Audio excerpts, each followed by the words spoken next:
How to fix Kawai app network connection error. Hello everyone and welcome back to our channel. If you are getting a network connection error on the Kawai app, don't worry, you are not alone. I have got some quick and easy steps to help you get back online and enjoy the app. So let's get started.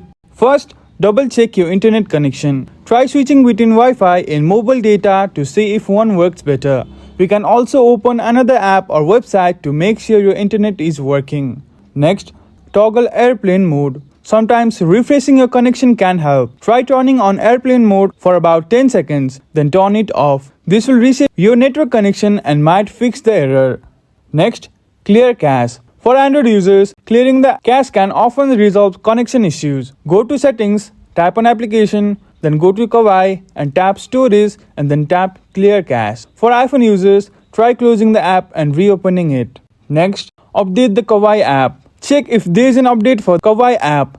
Head to the App Store or Google Play Store to see if there is a newer version available. Updates often include bug fixes that can solve connection problems. Finally, if the error still appears, try restarting your phone. A quick reboot can often clear out temporary issues that might be affecting your connection. And that's it. These simple steps will help you fix the network connection error on the Kawai app. If this video helped you, please give it a thumbs up and subscribe to our channel. Thank you for watching and we will see you again in the next video.